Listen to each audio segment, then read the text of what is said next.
ఏదో ఒక బుక్ పట్టుకొని 4 శ్లోకాలు పట్టుకొని విమర్శిస్తుంటారు ఈ స్వయం ప్రకటిత మేధావులు. ఏ శ్లోకాన్ని విమర్శించాలనుకున్నా అది అవైదికం అయి ఉండకూడదు.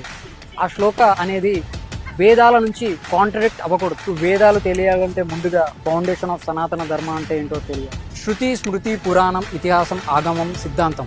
అందులో శృతి అంటే 4 వేదాలు: ఋగ్వేదం, యజుర్వేదం, సామవేదం, అధర్వణ వేదం. అందులో ఒక్క వేదం చదువుకోవాలంటే 13 సంవత్సరాలు పడుతుంది. 4 వేదాలు చదువుకోవాలంటే 54 సంవత్సరాలు పడుతుంది నైష్టిక బ్రహ్మచర్యంతో. లేదా దాన్ని సపోర్ట్ చేసే వేదాంగాలు శిక్ష, వ్యాకరణం, ఛందస్సు, నిరుక్త, జ్యోతిష్య, కల్ప అనే 6 వేదాంగాలు తెలిసి ఉండాలి.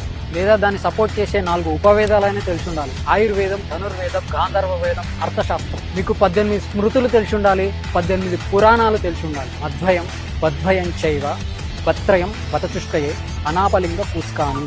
మార్కండేయ పురాణం, మత్స్య పురాణం, భగవత పురాణం, భవిష్య పురాణం, బ్రహ్మాండ పురాణం, బ్రహ్మ పురాణం, బ్రహ్మ వైవర్త పురాణం, విష్ణు పురాణం, వరాహ పురాణం, వామన పురాణం, వాయు పురాణం, అగ్ని పురాణం, నారద పురాణం, పద్మ పురాణం, లింగ పురాణం, గరుడ పురాణం, కూర్మ పురాణం, స్కాంద పురాణం. ఒక స్కాంద పురాణంలోనే 1,00,000 శ్లోకాలు ఉంటాయి. అది చదవాలంటే ఇలా లైఫ్ టైం సరిపోదు, మళ్ళీ మాట్లాడతారు.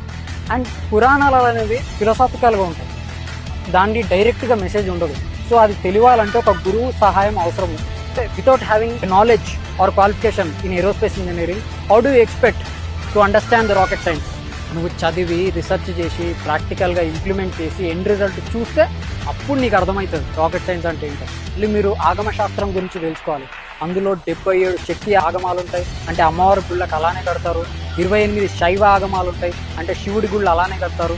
108 వైష్ణవ ఆగమాలు ఉంటాయి, అందులో అంటే విష్ణువుకి సంబంధించిన గుళ్ళన్నీ అలానే కడతారు. గుడి కట్టేటప్పుడు అందులో ప్రాకారాలు, శిల్పం, గోపురం, ధ్వజస్తంభం, బలిపీఠం, మూల విరాట్, ఈ మ్యాథమెటికల్ క్యాలిక్యులేషన్స్ అన్నీ, ఈ యాంగిల్ ఆఫ్ ఎలివేషన్స్ అన్నీ ఒక క్యాలిక్యులేషన్ ప్రకారం చేస్తారు, ఆగమ శాస్త్రం ప్రకారమే చేస్తారు. ఇవన్నీ రాయడానికి కనీసం 10,000 సంవత్సరాలైనా పట్టుంటుంది.